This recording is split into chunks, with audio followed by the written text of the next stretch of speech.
Ya. Hari ini kita akan masuk dengan konsep promosi kesehatan, bahwa promosi kesehatan saya kira kalau Bapak dan Ibu sekalian, atau mas-mas, atau mbok-mbok yang ada di sini barangkali, ini sudah sangat paham lah, jadi saya tidak akan banyak membicarakan tentang konsep atau definisi-definisi nanti, saya akan menyampaikan hanya sekilas-sekilas saja, Bapak Ibu sekalian. Ini saya kira sekarang yang sedang ngetren kan ada 3M ya, 3M yang dulu pernah diajarkan, kalau 3M-nya lalat berbeda lagi, sekarang 3M-nya COVID juga ada singkatan yang berbeda, tapi itu adalah modelnya promosi, ya, salah satu modelnya promosi kesehatan, sehingga nanti Bapak Ibu sekalian, masyarakat bisa tahu dan bisa membeli produk kita dan bisa menggunakan, bahkan masyarakat bisa menjualnya.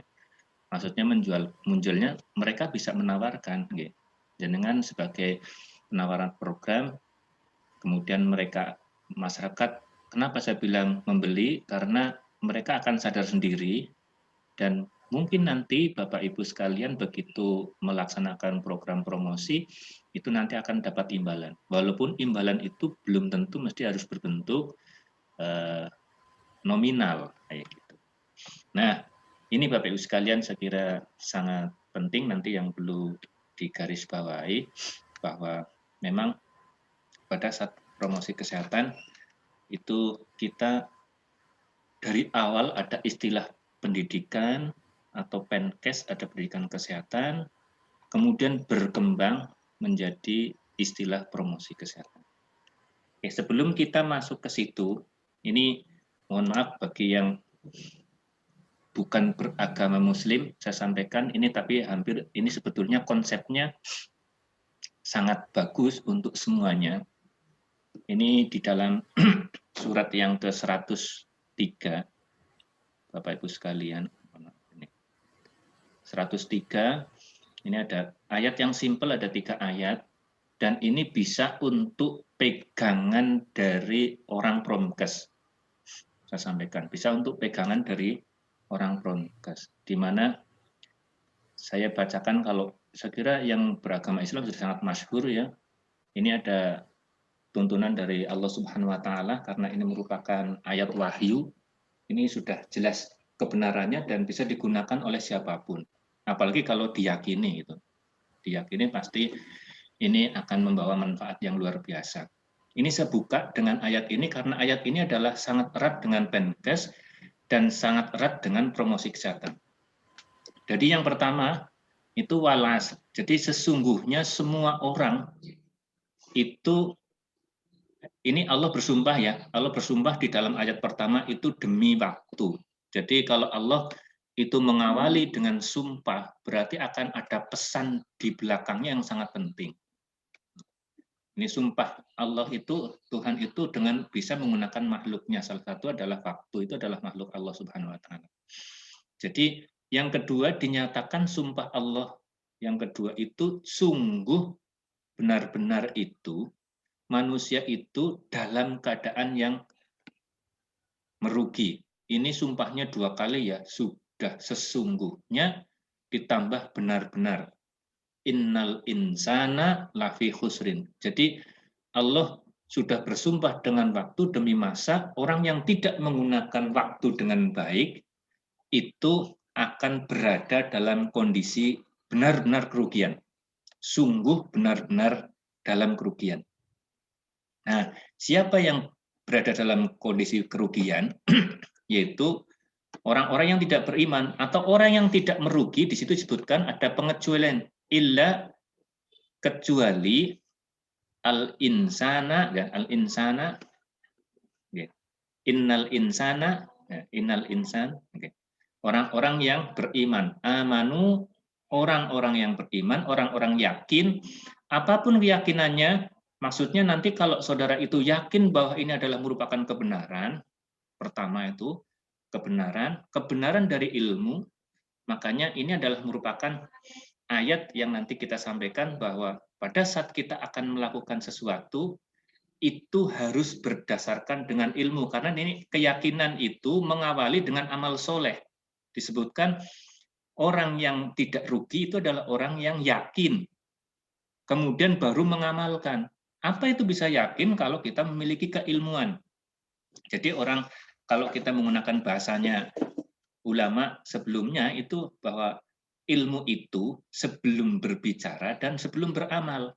Makanya nanti kita sebagai seorang promkes paling tidak monggo nanti diketahui dulu ilmunya baru diyakini. Seperti saat ini yang kan sedang marak terjadi itu kan ada plus minus tentang misalnya ya, plus minus tentang imunisasi COVID-19. Lah berarti apa nanti saudara yang akan bertindak sebagai seorang promkes untuk meyakinkan? Paling tidak kan kita harus memiliki keilmuan sehingga kita bisa meyakini dalam diri sendiri, misalnya kita akan melakukan menganjurkan tindakan yang kita tidak yakin. Jangan-jangan nanti malah saya kena sendiri, misalnya begitu. Makanya ini adalah konsep yang paling utama yang saya sampaikan kepada Bapak Ibu sekalian, kalau menggunakan kaidah ini, bahwa ilmu dulu kemudian beramal. Nah, setelah nanti beramal, maksudnya nanti kita mengamalkan ora jargone nggih. Kalau jargone mesti jenengan akan dimaki oleh masyarakat. Apalagi kalau konsepnya Islam sudah jelas kabur maktan indallah antakulu malatakmalun. Jadi orang Allah itu akan marah besar kalau orang itu hanya menyampaikan saja tapi tidak melakukan. Makanya setelah berilmu mengamalkan. Kemudian setelah mengamalkan memberikan nasihat. Itu urut-urutannya.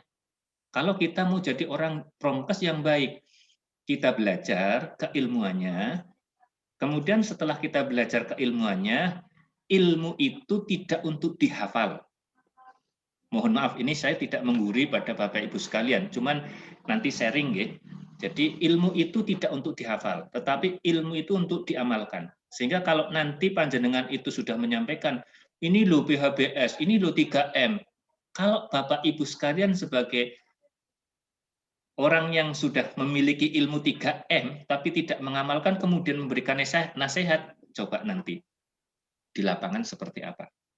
Makanya nanti butuhnya begitu kita melakukan, memiliki ilmu, sekali lagi saya sampaikan, ilmu adalah ilmu yang bermanfaat, atau ilmu yang menjadi amal soleh, itu adalah ilmu yang diamalkan.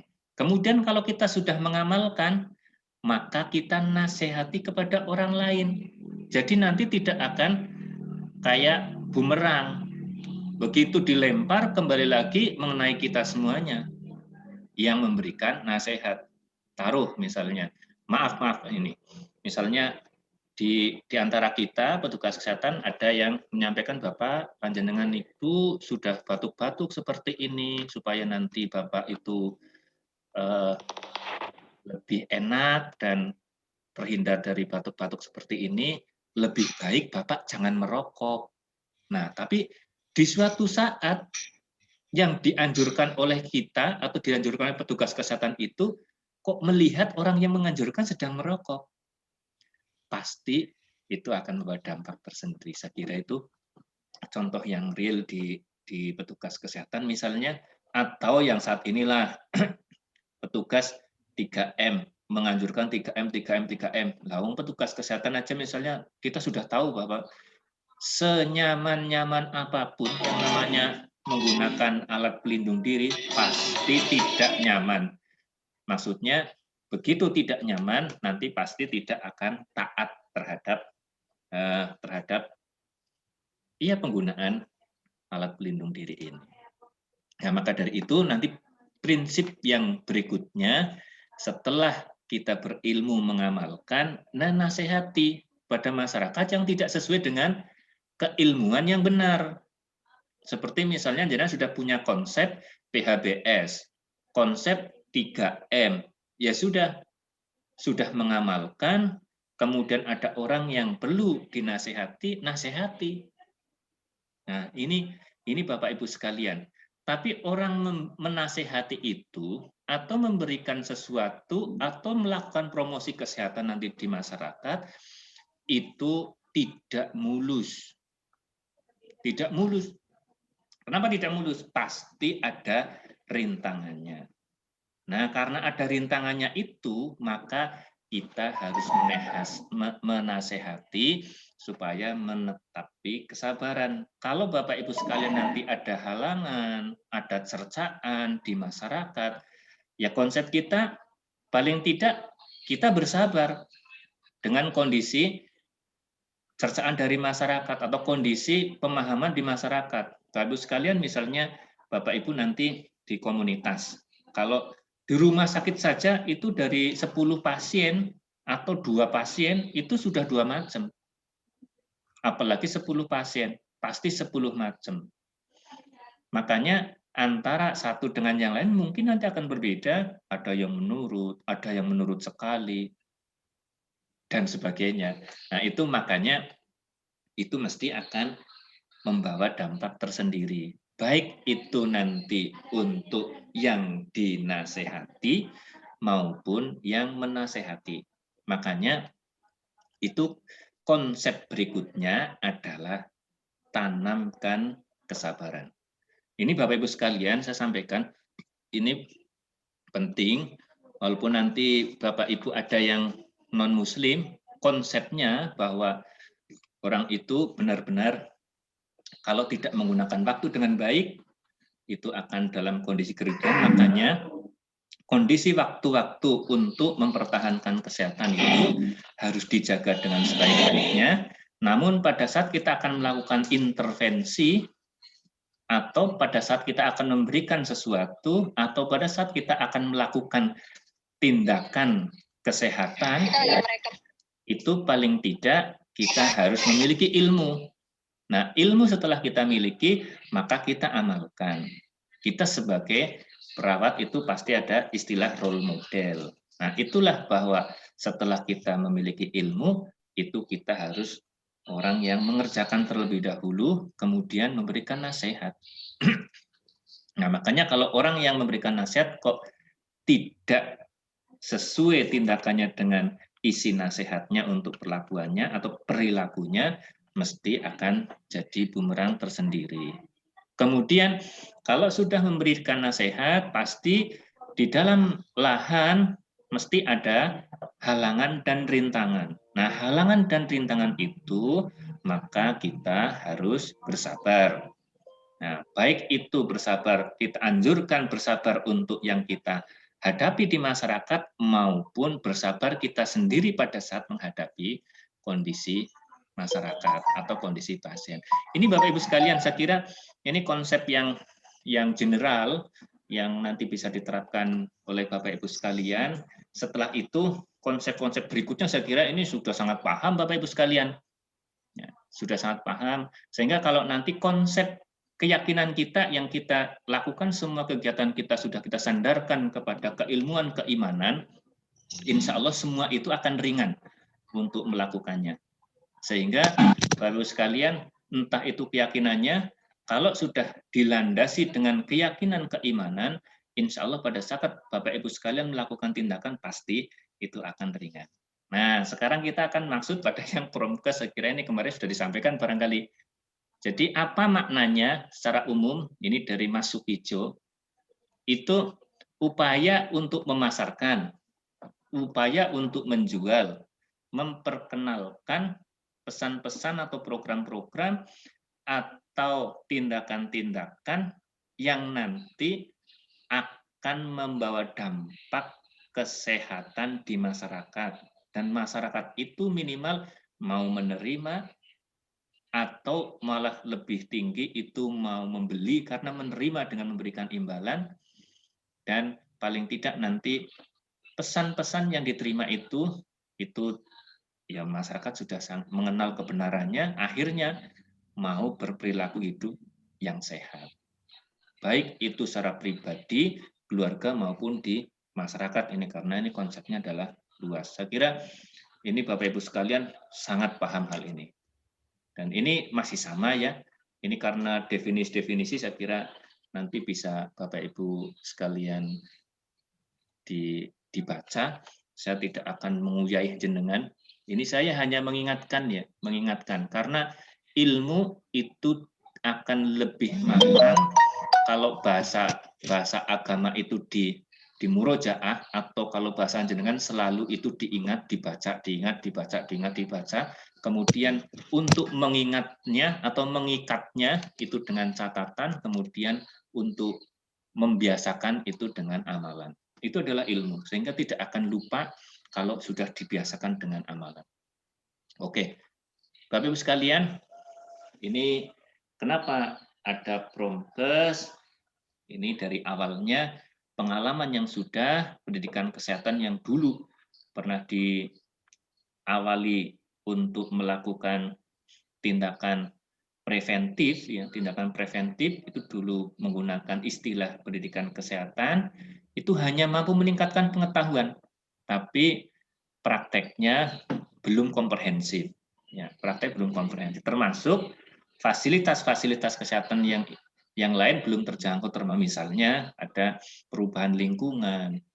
Kemarin kalau untuk pendidikan kesehatan kan hanya fokus paling tidak ada perubahan perilaku, tapi fasilitas belum dilihat. Kemudian ada kondisi ini disebutkan, ada kombinasi pendidikan kesehatan, intervensi, ada ekonomi belum dilihat, politik, sehingga nanti untuk Promkes itu sudah dirancang untuk menyempurnakan pendidikan kesehatan.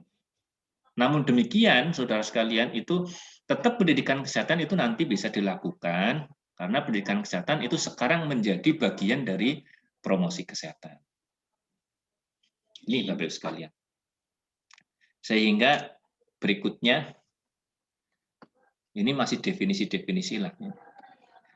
Ini disebutkan bahwa proses yang memungkinkan orang yang mengontrol untuk meningkatkan kesehatan, saya kira nanti Bapak Ibu sekalian sudah dipahami, sehingga pada saat kita melakukan promosi kesehatan, proses pemberdayaan masyarakat itu sangat dipentingkan, atau kita sangat mementingkan untuk memandirikan masyarakat supaya nanti bagaimana mereka itu bisa melakukan tindakan sendiri dengan fasilitas yang ada, dengan secara mandiri di masyarakat. Sehingga tujuan akhir promosi kesehatan adalah mereka sadar pentingnya kesehatan ya untuk mereka sendiri, karena kalau mereka sudah sadar, paling tidak nanti tidak harus dilihat oleh petugas, tetapi nanti timbul dari kesadaran sendiri, mereka nanti akan melakukan usaha-usaha untuk menyehatkan diri sendiri. Oke, Bapak Ibu sekalian. Makanya ini konsep yang penting di dalam promosi kesehatan, itu yang penting bagaimana nanti Bapak Ibu sekalian bisa memastikan, atau memastikan itu kan milik Allah ya, bisa memfasilitasi bahwa masyarakat yang kita lakukan promosi kesehatan itu mau dan mampu. Ya, mau dan mampu. Karena orang mau belum tentu mampu, dan orang mampu belum tentu mau. Makanya ini harus dipegang erat-erat. Jadi mau dan mampu melakukan usaha kesehatan yang kita tawarkan. Makanya bagaimana supaya dia mau dan mampu, mulailah dengan potensi mereka sendiri. Makanya biasanya diawali dengan, kalau di masyarakat, menggunakan analisis quality of life atau pengkajian mulai dari dirinya sendiri, atau kalau bahasa di komunitas itu survei mawas diri. Kenapa itu diawali dengan itu? Karena mereka harus melakukan survei yang kita fasilitasi dengan menyurvei diri sendiri dan menyadari diri sendiri dan menemukan masalahnya, sehingga paling tidak menemukan simpul mana yang perlu dibantu, mana yang harus dilakukan sendiri. Makanya kalau ada masyarakat yang tidak mau berkaitan dengan fasilitas, itu kan akan berbeda dengan masyarakat yang tidak mampu. Kalau yang tidak mampu, untuk melakukan misalnya berhubungan dengan fasilitas, itu paling tidak kalau diberikan stimulan atau diberikan bantuan tentang berupa fasilitas atau misalnya ya diberikan uang, bisa melakukan. Tapi kalau yang mau, dia sudah memiliki tapi tidak mau, berarti memang tugas Bapak Ibu sekalian mengolah atau merubah pola pikir atau mindset kalau bahasanya Bapak Ibu yang tren. Ini Bapak Ibu sekalian yang sangat penting untuk di promosi kesehatan, sehingga selama ini kita cenderung lebih aktif mengatasi masalah kesehatan di masyarakat. Jadi selama ini kita begitu nanti ada masalah baru gencar bagaimana cara mengatasi dan sebagainya. Tapi Promkes mengharapkan masyarakat yang menciptakan kesehatan mereka lebih baik itu mencegah sebelum ada masalah kesehatan. Walaupun ini sangat berat, karena apa? Secara politis itu tidak terlihat. Kalau misalnya ada orang sehat, kemudian diberikan usaha supaya orang itu tetap sehat, lebih produktif, itu kan tidak terlihat. Lah orang sehat tetap sehat, lah pekerjaannya. Makanya saat ini kalau tidak dihargai secara politis, pasti Bapak Ibu sekalian begitu melakukan tindakan promosi kesehatan, nominalnya itu sangat susah untuk keluar. Tapi kalau ini sudah secara politis itu sudah pada merasa, makanya ini PR kita kepada Bapak Ibu sekarang, termasuk Bapak Ibu yang saat ini menjadi leading sektor ya, atau Bapak Ibu yang sekarang ini menjabat sebagai programmer. Itu paling tidak sudah merasakan.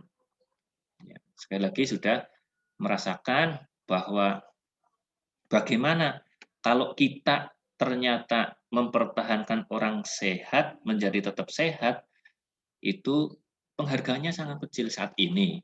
Tapi kalau nanti sudah ditanamkan bahwa sehat itu mahal, nah tahu sehat itu mahal kalau kita sudah sakit, baru bisa dihitung.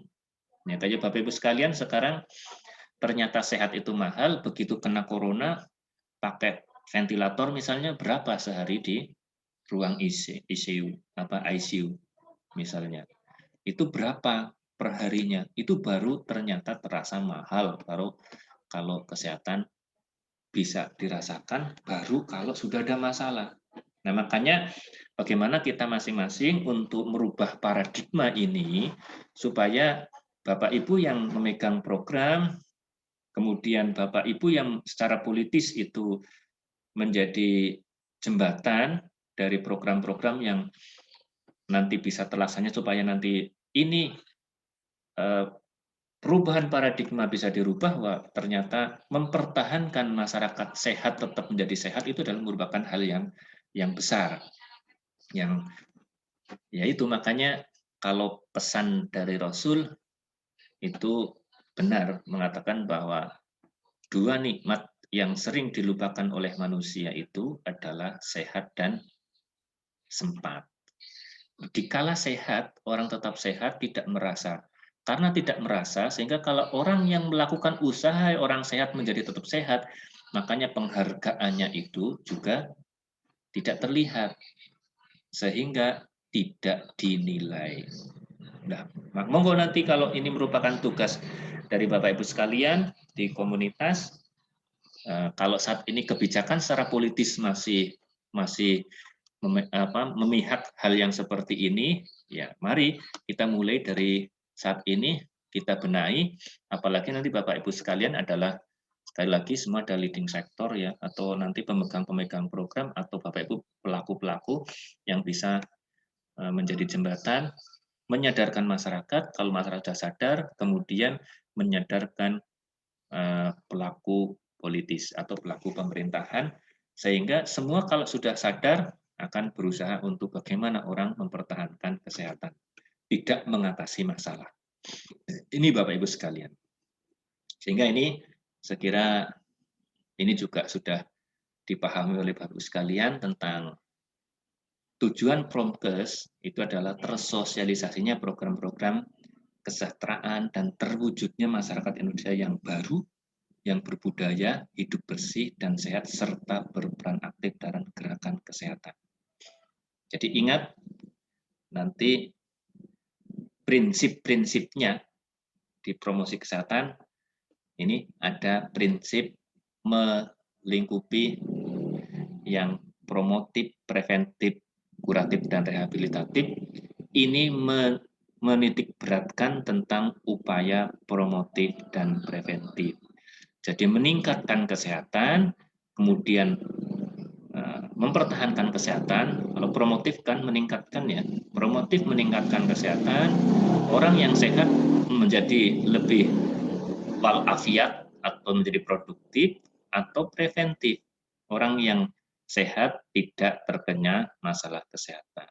Nah, tapi tidak juga mengabaikan tentang kuratif dan rehabilitatif. Karena kalau yang diurusi orang sehat saja, nanti orang yang sakit juga perlu diberikan promosi, atau diberikan salah satu bagian dari promosi adalah pendidikan kesehatan, bagaimana supaya nanti orang yang sakit tetap bisa menjadi sehat.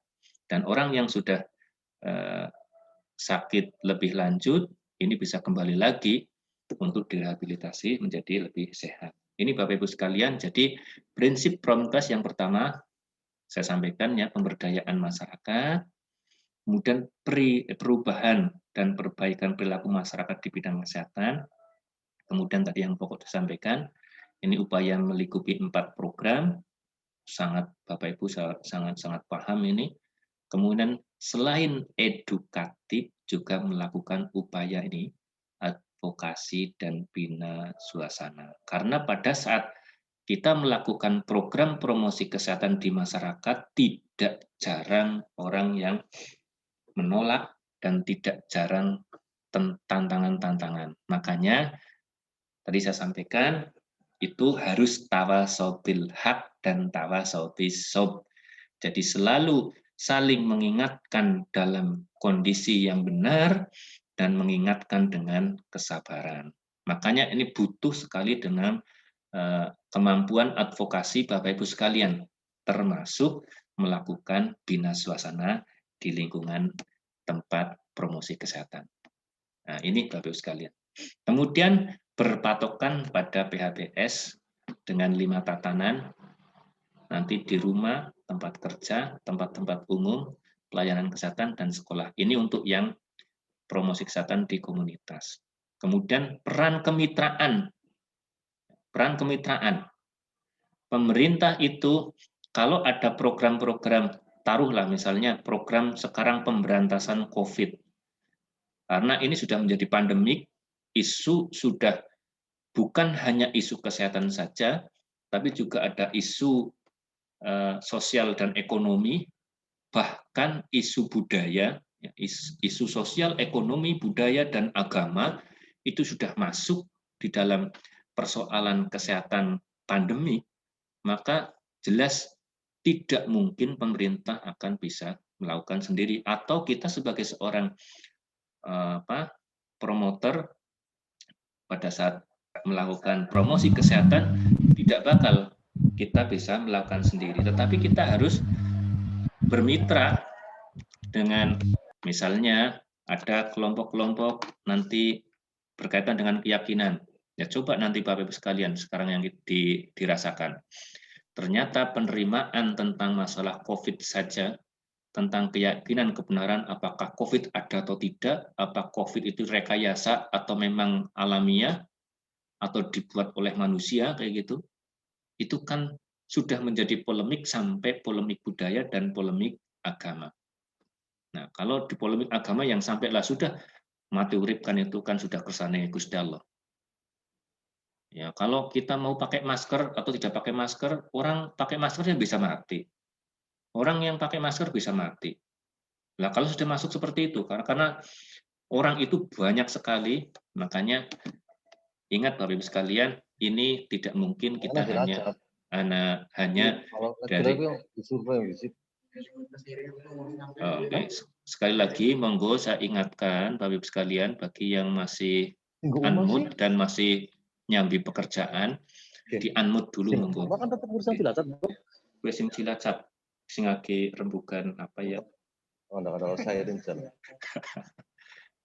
Mas Cilacap. Saya ulang kembali atau saya lanjutkan. Jadi peran kemitraan sangat penting ya Bapak Ibu sekalian. Saya kira Bapak Ibu sangat paham lah ya. Jadi kalau jenengan nanti akan terjun di masyarakat, tokoh masyarakat, LSM, apalagi LSM kesehatan, LSM sosial yang kadang-kadang hanya melihat tapi tidak tahu persis sudut pandangnya, terus malah jadi persoalan di saat program, makanya butuhnya kemitraan, minimal itu ada komunikasi, komunikasi antar mitra, sehingga nanti tidak ada masalah, Bapak Ibu sekalian. Oke, hingga nanti visi Promkes, Bapak Ibu sekalian, sudah saya sampaikan tadi ya, karena tujuannya adalah minimal itu mau dan mampu, makanya visinya adalah masyarakat mau dan mampu memelihara kesehatan. Dan visinya itu bagaimana cara untuk melakukannya itu tadi ada advokasi, ada mediator atau jembatan lintas sektor ya.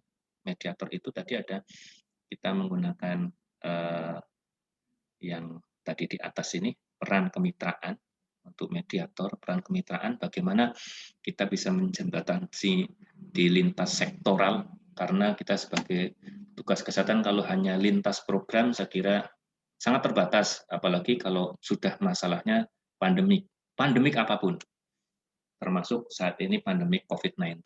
Tidak mungkin hanya dari lintas program di dinas kesehatan saja. Makanya bagaimana nanti seorang promotor kesehatan itu bisa menjembatani hal ini. Kemudian pemberdayaan sangat penting.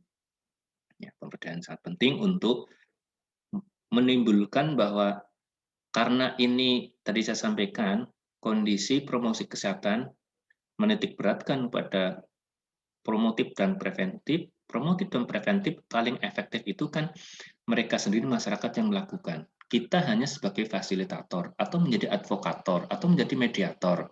Nah, itulah yang peran kita sehingga pasti Bapak Ibu sekalian membutuhkan provider. Nah, inilah pembentukan provider sangat penting untuk menggerakkan pemberdayaan di masyarakat. Termasuk nanti kalau Bapak Ibu sekalian promosi yang ada di individu keluarga. Itu kalau modelnya sudah nanti akan paradigma sehat, bagaimana orang itu sehat, keluarga itu sehat, tetap sehat, bahkan itu meningkat, mesti ini yang harus dilakukan. Oke, Bapak Ibu sekalian, ini sasarannya saya kira ada 3 hal ya, primer, sekunder, tersier. Primer itu sasaran langsung yang terkena masalah. Kalau nanti ini kan sasaran yang punya masalah diharapkan mau mampu berperilaku. Ini maksudnya mau mampu berperilaku baik orang yang sehat maupun orang yang sakit, nggih. Jangan nanti diterjemahkan hanya yang sakit saja. Yang maksudnya masalah itu orang yang sehat tapi belum bisa menentukan bagaimana saya harus bertindak atau kemampuan apa yang harus saya lakukan. Nah, itu masuk pada kondisi primer. Kondisi sekunder itu adalah orang yang atau kelompok yang berpengaruh dalam sasaran primer atau kondisi pendukung. Misalnya sasarannya adalah anak di keluarga. Nah, nanti sekundernya itu paling tidak adalah ya keluarganya, bapak ibunya. Kemudian tersier, itu tadi saya sampaikan mungkin juga ada pemegang politik kesehatan, atau apa saja yang sekarang sedang Bapak Ibu segala sasar pada promosi. Itu makanya siapa yang berpengaruh mengambil keputusan. Misalnya kalau, oh ini masyarakat butuh BPJS, karena supaya yang sehat nanti bisa tetap sehat, misalnya ada BPJS apalah nanti ada jaminan sosial yang berupa misalnya bantuan miskin dan sebagainya, itu yang membutuhkan. Nah, berarti keluarga yang mendukung itu adalah misalnya kepala desa yang mengambil keputusan siapa. Monggo nanti Bapak Ibu sekalian saya kira sangat paham ini. Ini contohnya ya, ini sudah dipetakan saya kira Bapak Ibu sudah nanti bisa dilihat untuk sasaran promosi kesehatan menurut tatanan. Karena tatanannya itu ada 5 itu tadi ya. Ada keluarga, instansi, tempat kerja, sekolah, dan tempat umum. Nah, untuk sasarannya ada primer, sekunder, tersier. Ini silahkan ini tinggal bisa disesuaikan saja. Misalnya kalau individu, contoh misalnya ibu di sini dicontohkan ibu hamil. Ya. Ibu hamil dalam kondisi sehat. Siapa yang sasarannya adalah ibunya. Kemudian sekundernya siapa? Kepala keluarganya, mertuanya, dan sebagainya. Kemudian tersiernya siapa? Bisa juga atau kalau misalnya di situ ibu hamil, di situ bisa ada mertuanya atau ada ketua RT RW yang atau kelompok kelompok apa PKK dan sebagainya misal dan sebagainya ini sampai ke tempat-tempat umum ya. Di tempat umum misalnya ada rumah sakit, kemudian ada puskesmas dan sebagainya ini atau sekolah. Ini sekolah sudah ada ya, sekolah. Ini tinggal sasarannya siapa. Ini Bapak Ibu sekalian. Tinggal nanti Bapak Ibu dipindai ada sasaran utama, kemudian sasaran tingkat 2 dan sasaran tingkat 3. Maka ruang lingkup Promkes Bapak Ibu sekalian karena tadi sudah sangat kompleks, selain Bapak Ibu itu akan memberikan ilmu kesehatan, perubahan politik, perubahan ekonomi, kemudian perubahan sosial budaya juga dibutuhkan sehingga nanti juga butuh ada ilmu perilaku. Kemudian ilmu-ilmu yang terkait berhubungan dengan perubahan perilaku atau keilmuan-keilmuan yang lain. Kemudian dimensi di tempat pelaksanaan. Makanya monggo nanti pada saat akan melakukan promosi kesehatan dianalisis betul. Kalau mahasiswa reguler saya sangat tuntun ya kalau Bapak Ibu sekalian yang bukan reguler kan sudah jelas ya. Karena mahasiswa reguler begitu mendapatkan analisis data, misalnya analisis data di masyarakat kok ternyata semua pada nggak pakai masker. Oh kalau begitu yang penting saya berikan masker dan saya sampaikan bagaimana cara memakai masker. Yaitu kan tidak sesuai dengan sasarannya. Karena apa? Belum digali dengan betul. Belum tentu mereka tidak bisa beli masker. Tapi tadi ada 2 komponen ya. Belum mau pakai masker atau tidak mampu membeli masker. Ya, kalau zaman dulu pernah saya bimbing mahasiswa, begitu ada mahasiswa itu pemeriksaan pengkajian ya atau survei mawas diri di masyarakat itu ketemu tidak ada WC, orangnya rumahnya di pinggir kali, itu pada BAB di sungai, dah dibuatkan WC, itu kan analisis yang sangat sempit. Ternyata masyarakat itu bukan itu yang diinginkan, bukan WC-nya, tetapi ternyata pola perilakunya. Karena apa? Begitu mahasiswa sudah selesai, sudah dibuat WC 1, 2 malah saat itu WC percontohan, begitu selesai 3 bulan terakhir sudah tidak dipakai lagi. Karena apa? Merasa enak. Jadi tidak digali tentang masalah maunya. Makanya tadi Bapak Ibu sekalian, kalau Bapak Ibu sudah nggak perlu dituntun masalah ini, tapi nanti Bapak Ibu sekalian pada saat akan menuntun provider, itu paling tidak monggo nanti karena Bapak Ibu sangat penting untuk membentuk provider, ya inilah nanti dimasukkan apakah benar-benar provider ini sudah mengetahui betul di masyarakat, apakah benar-benar masyarakat itu sebetulnya tidak mampu atau masyarakat tidak mau. Seperti saya katakan tadi, tidak mampu mengusahakan masker atau tidak mau menggunakan masker. Misal, itu contoh yang sedang tren saat ini. Tapi ternyata di masyarakat misalnya begitu digali, masyarakat itu belum terbiasa pakai masker, sumpek pakai masker, sehingga tidak maulah pakai masker. Pakai masker itu kalau saat dilihat oleh petugas, dan itu pun mungkin tidak tertib atau tidak patuh 100%. Misal, Nah ini Bapak Ibu sekalian, monggo nanti hanya contoh-contoh yang nanti Bapak Ibu sekalian akan bisa kembangkan di masyarakat, itu sangat sangat penting, dan ini saya hanya mengulang, makanya nanti di dalam promosi kesehatan tepat-tepatlah.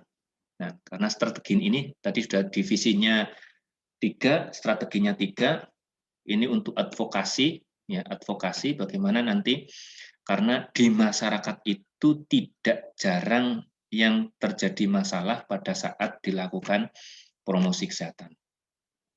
Seperti tadi saya sampaikan, orang di masyarakat begitu diberikan pendidikan kesehatan tentang COVID-19 saja, Bapak Ibu sekarang sudah sangat paham ya, sangat paham.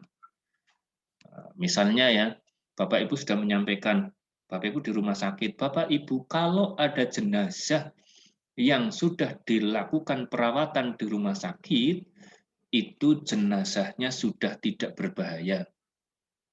Jadi tidak usah takut. Tidak usah takut. Sehingga nanti di masyarakat bisa ada 2 kemungkinan. Yang pertama itu, ya sudah masyarakat tetap masih takut, sehingga tidak mau mendekat dan tidak mau ngapa-ngapain. Maksudnya sudah dibiarkan saja sampai stigma. Ada yang kedua, karena disampaikan seperti itu, tidak usah takut, itu tetap dibawa ke rumah, akhirnya mayat dibuka, sampai di rumah ada yang kejadian dibuka, saking ternyuhnya, kemudian diciumi. Nah, ini pasti ada persoalan-persoalan yang ada. Ini contoh yang saat ini ya, saat ini berkaitan dengan pandemik misalnya, makanya monggo nanti ini butuhnya strategi promkes, itu ada advokasi. Termasuk kayak tadi disampaikan, orang yang sehat diberikan pengertian supaya tetap sehat, susahnya bukan main. Wong saya ngerokok ya nggak apa-apa. Malah saya justru kalau tidak merokok itu tandanya saya sedang sakit. Monggo nanti ini hadapannya Bapak Ibu sekalian berkaitan dengan advokasi, tantangan-tantangan di masyarakat, bisa saja sampai nanti menjadi persoalan trust petugas maupun persoalan berkaitan dengan ancaman petugas. Tapi jangan sampai nanti menimbulkan ketegangan. Kalau tidak menimbulkan ketegangan, saya kira nanti tidak sampai sejauh itu. Kemudian yang berikutnya dukungan sosial atau social support, karena tadi saya sampaikan tidak mungkin bisa berdiri sendiri untuk promosi kesehatan karena harus mencakup tentang perubahan lingkungan, perubahan kebijakan. Nah itu kalau sudah sampai ke tersier itu kan harus perubahan kebijakan.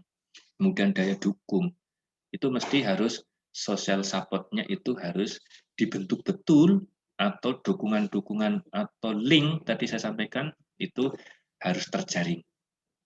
Nah, berikutnya dengan pemberdayaan masyarakat.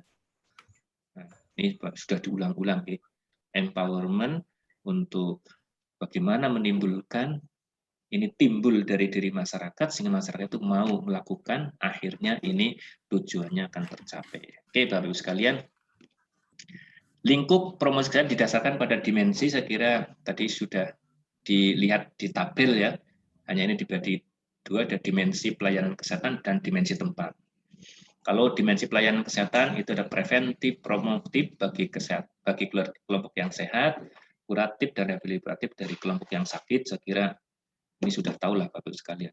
Kemudian ada dimensi tempat, sudah ada 5 tempat itu tadi ya, keluarga, sekolah, tempat kerja, tempat umum, institusi kesehatan. Ditambah dengan kalau individu itu kan kebanyakan penkes ya kalau individu. Individu itu penkes atau apa namanya ya, diskusi role model.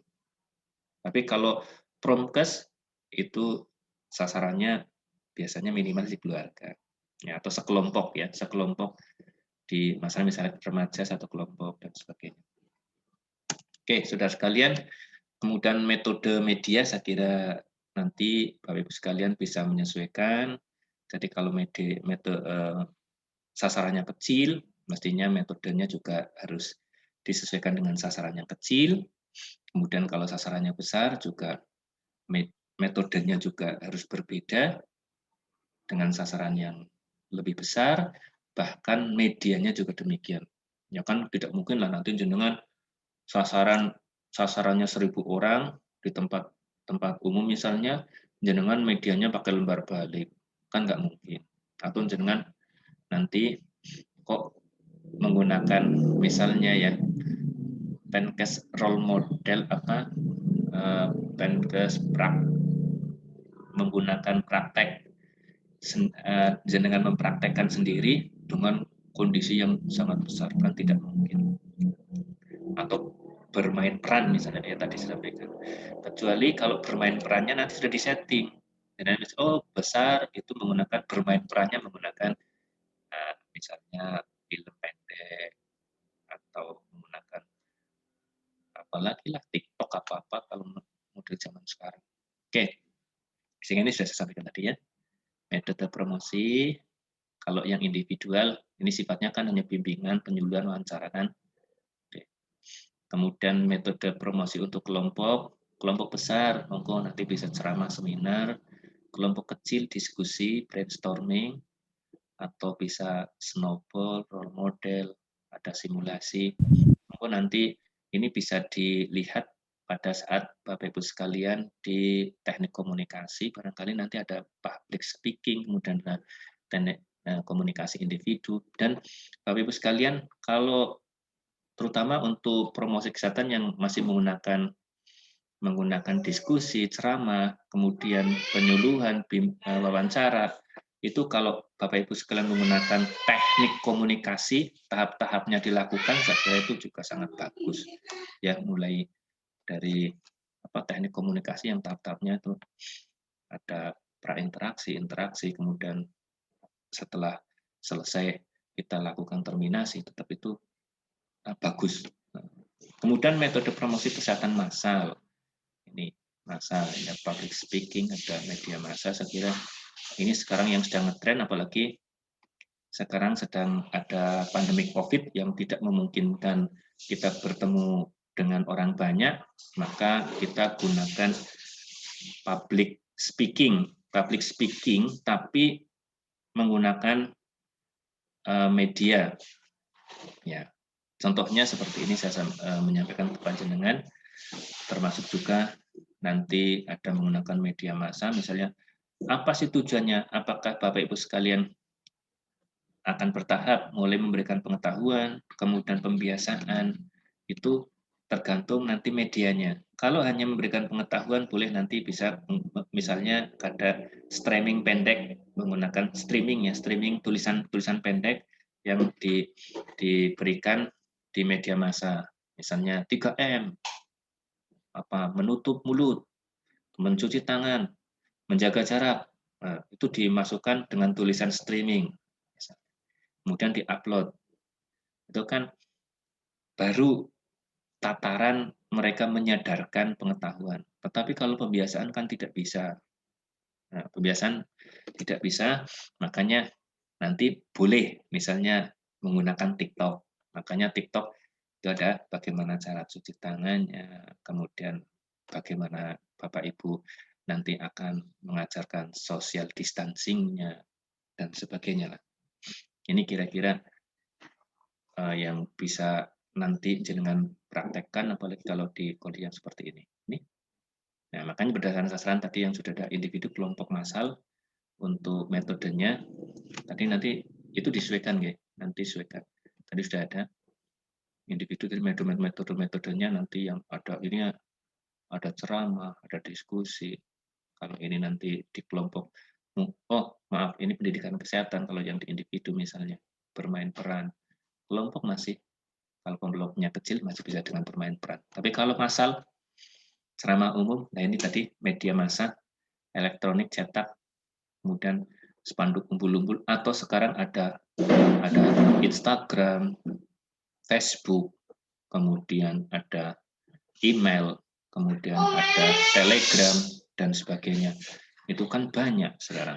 Itu akan membantu Bapak Ibu sekalian untuk metode dan media. Ini medianya. Sekarang media, mohon maaf, ini media, ini metodenya ceramah-ceramahnya. Nah, ini medianya, ini Bapak Ibu sekalian, ini belum digambar ya, ini bisa pakai email atau Facebook atau Instagram. Demikian Bapak Ibu sekalian, karena waktu saya itu tinggal 10 menit.